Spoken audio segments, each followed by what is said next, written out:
Hello, welcome to the Roundhouse podcast with Paul Solentrop of Wichita State University Strategic Communications. Our guest today is Toure Murry. Toure, a former Shocker. He is now in his third year as a player development coach for the Philadelphia 76ers. Toure played 2 seasons in the NBA for the Knicks, Jazz, and Wizards, in addition to playing internationally and in what is now the NBA G League.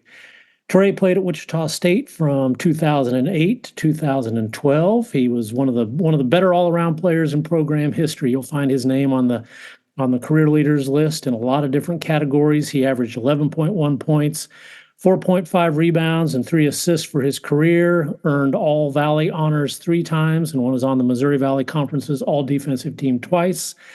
Toure is from Houston. He was part of Coach Greg Marshall's first recruiting class, and that group included Garrett Stutz, David Kiles, transfers, Clevin Hann, and Gabe Blair. They launched the Shockers into a great era. The Shockers played in the NIT in 2010. They won it in 2011 and then returned to the NCAA tournament as an at-large team at 2012. So, Toure, let's start with describing your job. What does a player development coach do? I like to give people the kind of like the skeleton of the body. You have all these different attributes and different jobs that you got medical, you got strength coach, you got, conditioning coach. So to me, I like to consider myself kind of like the heartbeat and the rhythm of the band that kind of like drive the guys, give the guys energy.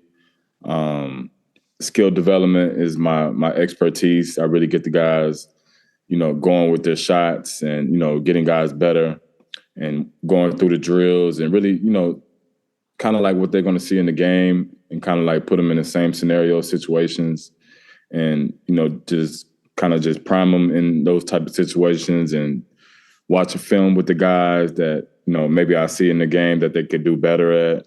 For example, I really work close with Tyrese Maxey and Ricky Council. And those are, two young guys in the league that's up and coming, doing really well. With my expertise and my experience that I played in the NBA, I feel like my vision of what I see, especially me playing point guard, there's certain things that I see in the game that I can help Tyrese with. Maybe the other team is kind of blitzing him, trapping him, and kind of just give him pointers of what to see and what to, look for prior to the play happening. And with Ricky, another example, he's not the best 3-point shooter in the NBA, but we're constantly working on his shooting mechanics. So things that I see that he's doing well as far as like foot preparation, attacking the basket, and certain, things that I see within the game that he can get better at. I kind of just show him those tools in the game and in practice and anytime I get free time with him. So player development is really it's kind of like what I do in life already. I love coaching and I love talking with the players. So I'm heavily involved with the players. So it's mainly just talk with the players. Do you have a specialty area, shooting, ball handling? How does it break down in that way? Because I was a rookie coach last year, my main goal was getting the guys warmed up with the ball handling. I also guard a lot. I guard the players. I tell them to do a move and, hey, I'm gonna go under on your ball screen and I want you to shoot it behind the ball screen. So I kind of like walk them through those type of scenarios. But this year, I have a little bit of a bigger role in terms of watching film and kind of like going through teaching moments within practice and in games. So it's really fun. How much of the job is mental, confidence, scouting reports, that kind of stuff, and how much of the game is physical, fundamentals of shooting or defense? It's all encompassed, man. It's basketball 3 levels: defense, offense, and just overall just efforts, just playing the game and on the the IQ. And with these high athletes and everybody's really smart playing this game, so you're always trying to find an edge. I wouldn't say anything is easy in the NBA. It's always difficult because you have so many great coaches that scheme really well. So they might they might send Tyrese Maxey or Joel Embiid, they might blitz them the whole game. So as a coach, for me, I have to figure out ways, the solution to help these guys within the game or within in practice, or what to look for. So I'm always constantly just in their ear about, how I can help and be a service to those guys. Tyrese Maxey, boy, his career is off to a great start. I was going to call him a rising star in the NBA, but he might already be a star. What makes him special? What have you learned working with a player like Tyrese Maxey? Man, just overall, he's just a great kid. He's very humble. He comes from humble beginnings, great family, and anytime you get around those guys, they're just listeners. He understands information very well. He's never too good to listen to anybody, and with just the talent that he already has, with his shooting ability and his tremendous speed on the court, he really knows how to use those things well and manipulate the defense really well. I think anytime you can shoot the ball in this league, you're going to have a really high ceiling. So the good thing about him, he can shoot the ball really at a high clip. And then, if you try to press up on him, he has the speed to go by you. So, within his young career, he really mastered that, and he's continuing to get better, and he's doing really well with the Philadelphia 76ers. No doubt. Whenever I think about player development, I think about Greg Heyer throwing tennis balls at guys while they're trying to dribble. Do you ever throw tennis balls at guys? Do you use those drills? With GH, man, that was true. The pureness of development. That's kind of like how I started outside doing my thing as a adolescent trying to learn basketball. So those things I still do today. I haven't introduced those things just yet to those guys, but as I get more comfortable in this player development role, I definitely pull out the old school tricks, man. Shout out to PH. Yeah, he was an assistant coach with the Shockers, and seemed like guys really respected what he was able to do in those kind of skill development areas. So you won a NBA G League title with Rio Grande Valley in 2013. That team was coached by Nick Nurse, who is now the coach of the Sixers. How did that relationship help you get started on this coaching staff? One thing me and Coach Nurse always shared was that championship. And, the good thing is the following year when I got called up to the Knicks and he accepted a job with the Toronto Raptors, we just always stayed in touch, man. I saw him as a guy that was trying to get in the NBA and reach his dreams of being a coach just in the NBA. And I'm sure as things transpired in the NBA, he got more comfortable. He was, his goal was to be an NBA coach.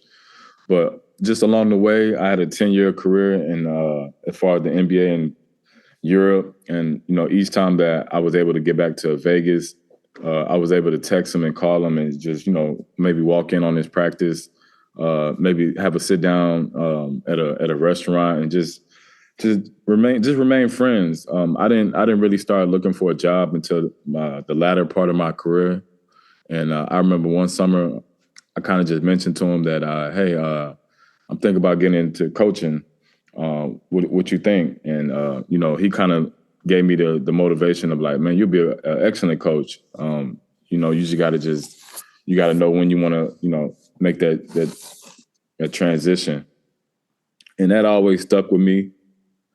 And when I finally decided to, move past the game, he was the first person I called. I had a few interests from other NBA teams, but I really wanted to work for Nick Nurse, and I just sent him a text message, and he got right back to me, and I was hired within less than 48 hours. It was a really it just showed me our relationship over the years and how much he trusted me and how much he appreciated me, and for him to give me a job so soon and him just receiving a job from the Philadelphia 76ers, it was a no-brainer for him. So I'm really thankful for him doing that for me and just giving me that opportunity. What are the most important things you've learned from being around Nick Nurse as far as coaching? He's truly himself. He's not a rah-rah, yell at you type of person. He's very understanding, very monotone. He doesn't feel like he has to, yell the message. He's always trying to help you understand the message and see the message. And one thing about coaches I see today, they always tell you, hold yourself accountable and use those type of like empty words. He's the type of guy, okay, I'm going to tell you, I'm going to hold you accountable, but this is why I'm going to tell you why I'm going to hold you accountable. And then he'll run off 4 or 5 things in terms of like, hey, we need you to be more physical. We need you to be more selfless. We need you to be more of a team player. We need you to be on time, little things like that. So being specific within coaching is very anal in this sport. It's very deliberate, and just seeing how he gives out that message to the players is really kind of cool, because most NBA coaches, you think you gotta be all technical, and he's really himself, and the guys really like him. Why did you decide to get into coaching? I couldn't see myself doing anything else. I was, for maybe 2 or 3 months, I was a PE coach in my transition, trying to figure it out. And, that kind of gave me the early bug of like, man, I really like being around kids. I like explaining them, what I want them to do and what I want them to see. And let's see how successful they can be at, me telling them what to do. And, basketball has always been my first love. I love teaching the game. I love sharing the game with young athletes and former players, and just sitting here talking to you, Paul. This is what it's about, and just giving back and just helping people understand my story. And it's been a long road, but every day I always cherish it. I always took everything. I never took anything for granted. I mean, I love the game so much, and I just want to continue to give back. Coaching mentors, you obviously get a lot from Nick Nurse. Who else in your basketball journey have you admired, watched, borrowed things from, stolen things from?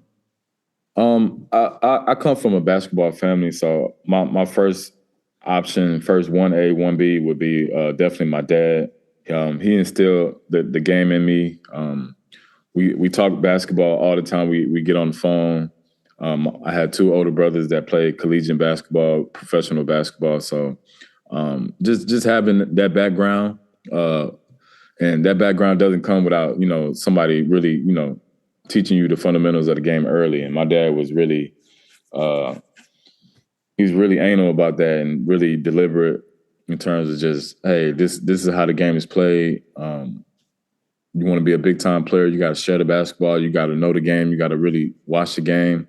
So just having those early sit-downs with my dad, he just really explained to me, the essence and true basketball pureness. And I was a kid that listened. And to this day, he's doing the same thing to young athletes, and he's still, me being a young coach, I still listen to him because he's been a coach all his life. So he really knows how to talk to people, and he really helps me out a lot. We live in a big college basketball world here in Kansas, and sometimes people don't appreciate the NBA. What's the biggest misconception about the NBA you might say to a person who doesn't watch much? I would say the misconception is, you hear a lot of guys that they don't care, and, the game is fixed. And just seeing these guys work hard every day, and seeing the ones that come from undrafted to, millions of dollars, and they finally, play in the NBA game. And I see those guys more than I see the other guys. I think guys that kind of, too good for the game, they kind of get dried up in the game, and they kind of get shelved to the side really quickly, because there's so many young, great athletes that's coming up, and they're younger. And the NBA is only getting better now. It's a beautiful product that's being, put out into the world, and these guys are really good.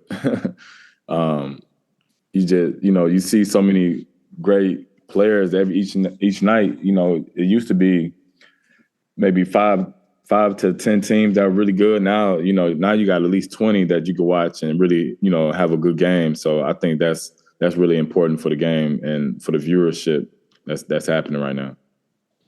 So if you're going to tell a fan, watch this NBA player and you will see somebody who really plays basketball the right way, who are some names that jump to mind? The first one that jumps to mind is my fellow Shocker is Fred VanVleet. He's true essence, true pureness of the game, really loves the game, comes from humble beginnings. And he's a guy that I just watched, maybe last week they played in Philly. And he plays that same fire, that same energy, and that same spark that he played, I'm sure, since the beginning.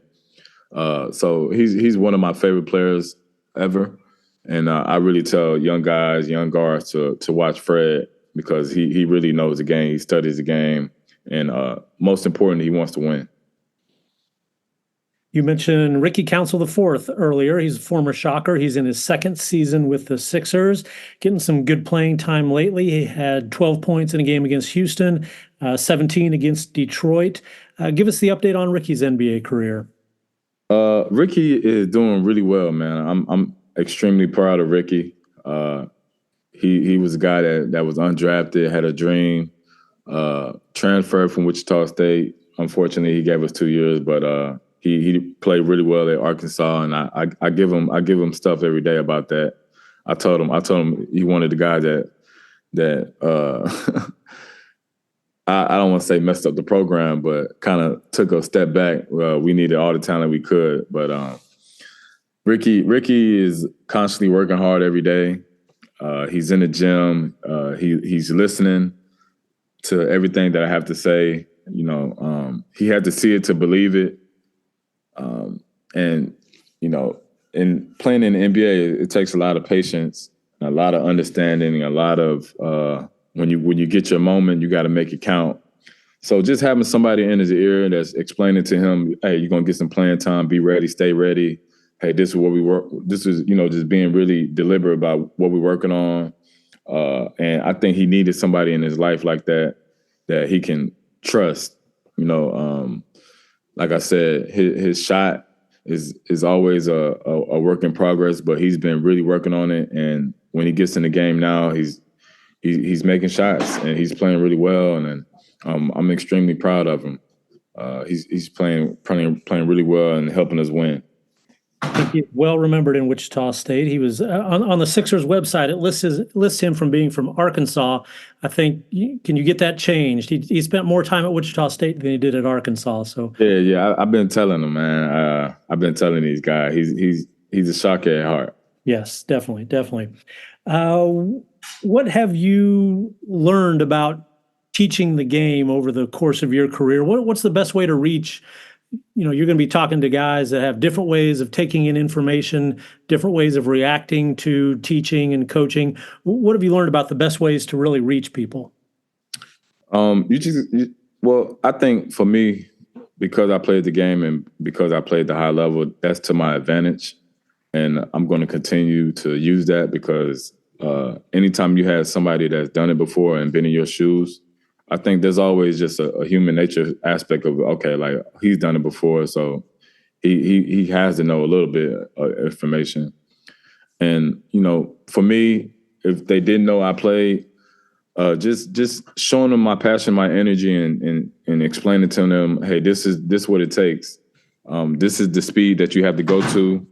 And like I said, film is always a number one thing to show them. And just matching them up against somebody their age or showing them like, hey, this is who you got to play against. I think competition is the ultimate winner in life. We all competitive in every aspect in life. So anytime you can put them on the court and compete and show them like, hey, this is what it takes, I think that's the true reality of basketball and sports. And there's a lesson in losing and there's a lesson in winning. So as long as you can understand and have an open heart and understand constructive criticism, I think there's a passive way that you can understand information. There's a chance for you. So I just try to help those young athletes just understand that part. Like you got to be able to understand information. You got to be ready to go when it's your opportunity. And if you don't want to listen to me, hey, life's going to, bite you in the butt, and you're gonna have it the hard way. But like I said, there's a lesson with that. You played 2 seasons in the NBA. Who were the veterans that helped you? Who mentored you as a young player? One of the first ones I like to mention is Carmelo Anthony. He was one of the first reasons why I made the team, and he's one of the first superstars that I looked up to, and somebody that I've been played the video game with, seen in magazines, and to finally, be up close to him and him kind of like take you under your wing and tell you like, hey, you can play this game, you can make this team. He was the first person that, that truly believed in me. The second person, Mike Woodson, he was another guy. He was the head coach of the New York Knicks. He gave me an opportunity in summer league, and it's something that I never forget. And it kind of like put me on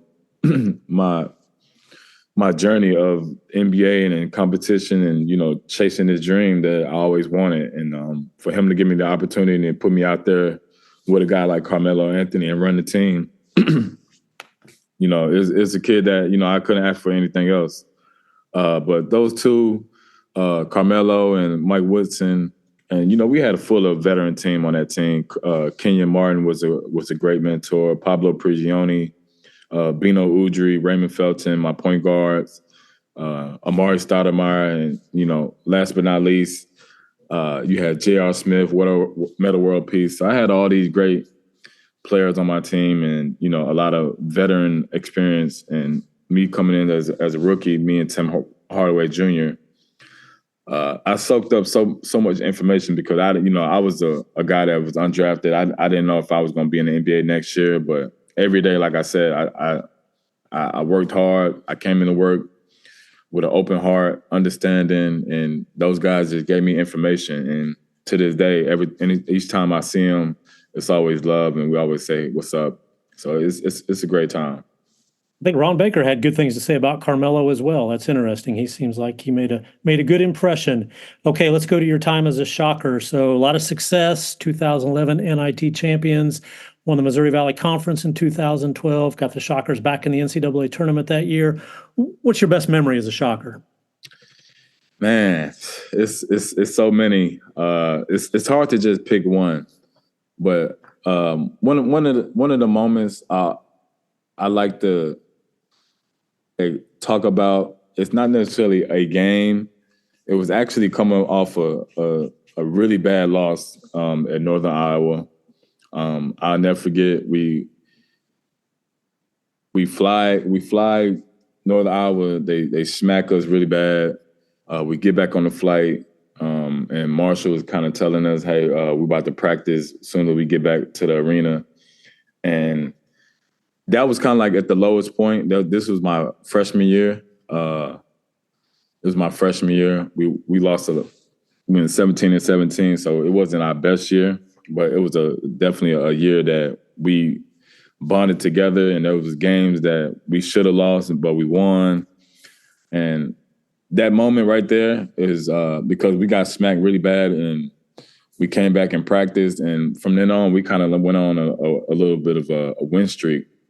And I started hitting some game winners during that time. I started taking more of a leadership role. Like I said, Marshall, he kind of held me accountable. And from that moment, from that conversation, from that practice, from those meetings, I kind of took my responsibility of upping my leadership and kind of like playing harder and playing more for the team and just trying to help, trying to make more winning plays. And I would say, like, at that moment, like, we became more of a brotherhood. The coaches, they really challenged us, and we accepted the challenge. They kicked us out the locker room, and it was really bad, man. It was really bad. They kicked us out the locker room. They told us how bad we were, and we could have folded at that moment. But at that moment, we kind of bonded more together, and we kind of took off. And as I look back at the program now, I always look back at that moment because, that's when we start winning, and we figured out, okay, like, we can win. We got to play a little bit more tougher. So I like to say that moment right there was really bad, but it turned a bad into a good thing.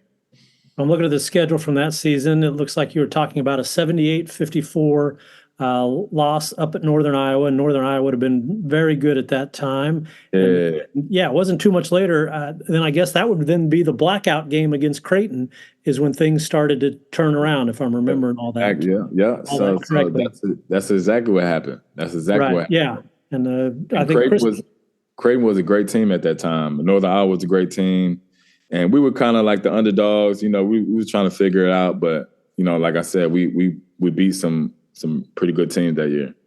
Yeah. So, yeah, played. And I think Chris Jans, the former assistant coach, now the coach of Mississippi State, has talked about that day. The Shockers were on a losing streak. They didn't think there was going to be much of a crowd, and they walk out for a Saturday afternoon game against Creighton, and the arena is full. And that was kind of the turning point for the Shocker program. Yeah, I think that was great for the whole Shocker Nation, for everybody. Everybody knew about the practice of us getting at 2 in the morning and practice again.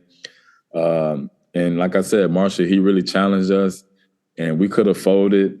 But hey, I never been a person that gives up.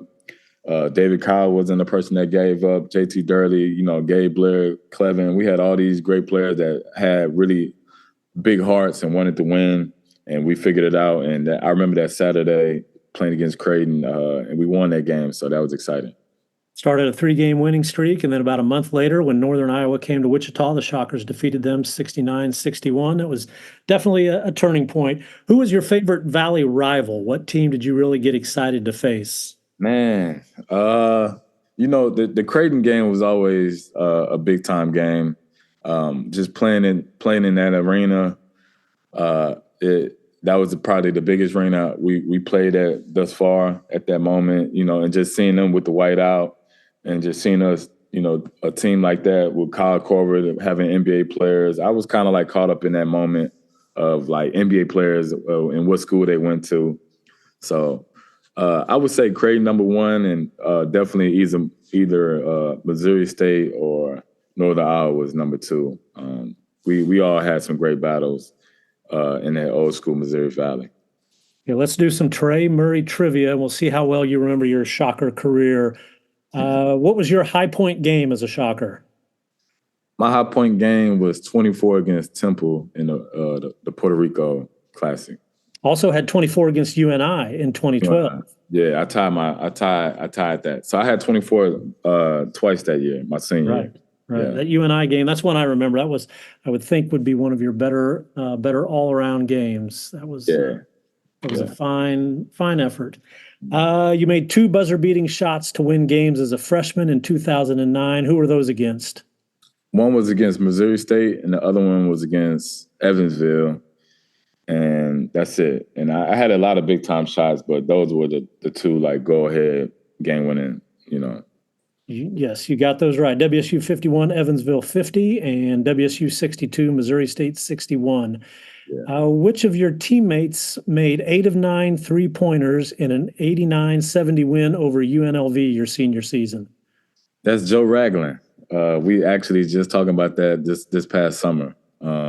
Joe's an unbelievable teammate, still playing at a high level.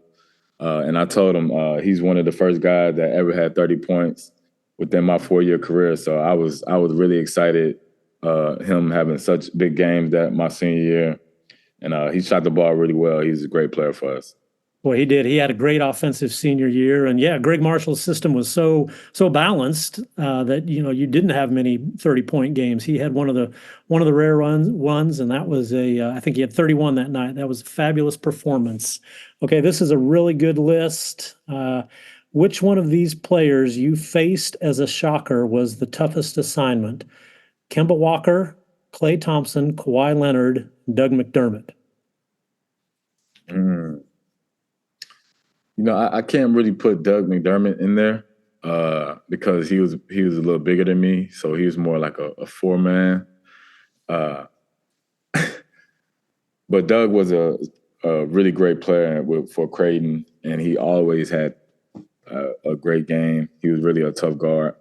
But if I could replace a Doug McDermott with an Andrew Godlock, that would make more sense to me. Oh yeah, Andrew Godlock was probably one of the best players I guarded in my whole career.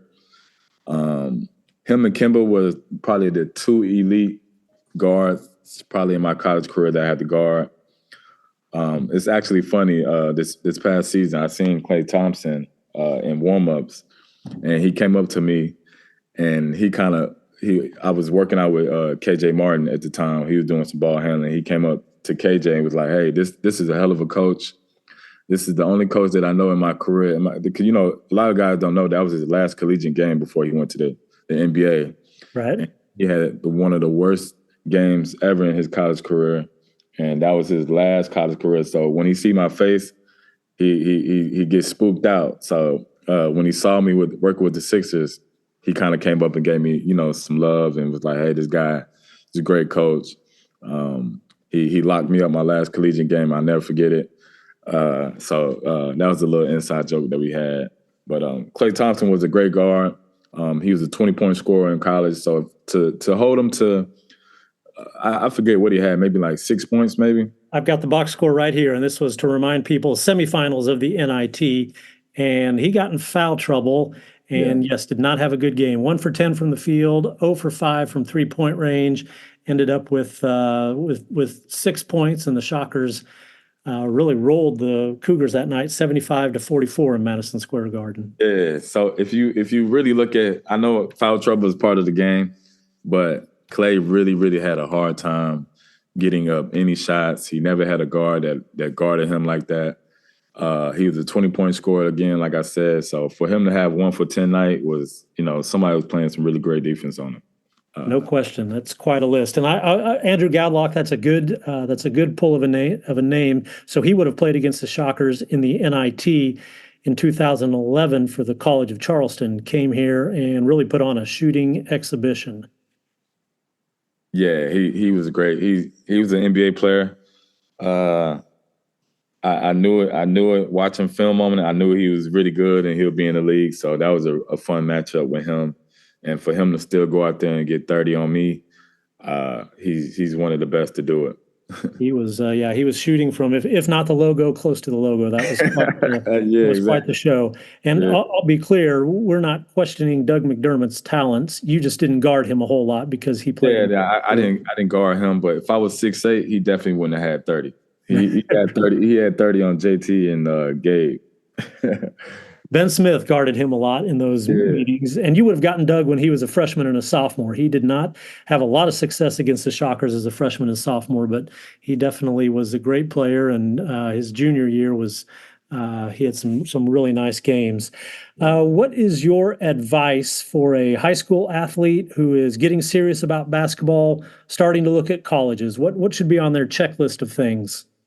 The first piece of advice I would give them is if you really want to be a master at this game, you have to be a good person all around. You have to be somebody that they can trust and invest their whole organization, money, whatever they want to invest in, because it's more than just basketball. It's really a way of life, just doing the right thing, going to class, being a stand-up role model, being somebody that's not getting in trouble, not being a knucklehead. And that's just the first piece of advice that I would give a young athlete, because it's extremely important in today's time because you got so many distractions. So, if you really want to love the game, you'll do anything to be great at the game. So to me, being a good person and going, doing the right things is step one for me. Because with those other things, if you don't do it, it's going to distract basketball, and you can't play the game. You can't get better because you got so many other things that you got to deal with, and it's going to keep you off the court. And there's some kid that's really doing the right thing, doing everything to be great. He's going to do it 10 times out of 10.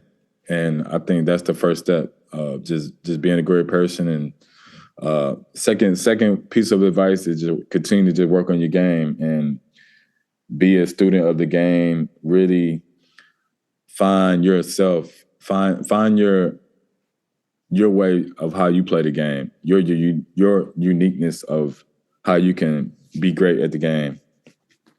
And, that's just a journey that you have to find, in basketball. But those two things is just essential, just being a great person, being a role model, and being a great person. Don't be a knucklehead. That's good advice. Good way to get started. Yeah. Toure Murry played at Wichita State, All-Valley performer from 2008 to 2012. He is now a player development coach for the Philadelphia 76ers. Toure, thank you very much for your time. I appreciate it. I appreciate it, Paul, man. You've been in this game for so long. You've been one of the heartbeats of Shocker basketball. So I just want to say I really appreciate you, and it's really fun talking to you, man. Thank you very much. Nice of you to say.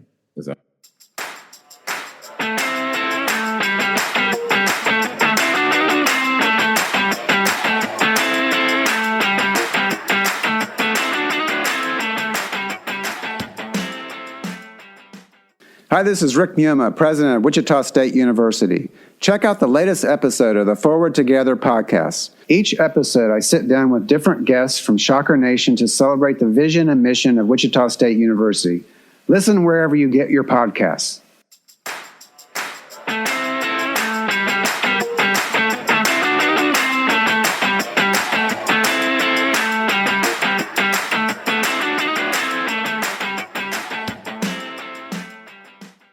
Thank you for listening to the Roundhouse podcast, courtesy of Wichita State University Strategic Communications. We encourage you to rate, review, and subscribe wherever you get your podcasts. You can find more Roundhouse content at GoShockers.com. It's over. It is over. Ladies and gentlemen, say it slowly and savor it. Wichita State is going to the Final Four for the first time in 48 years. Unbelievable. What a scene, folks. The Shocker fans are just going crazy in the stands. Just maybe the greatest win in the history of Wichita State basketball.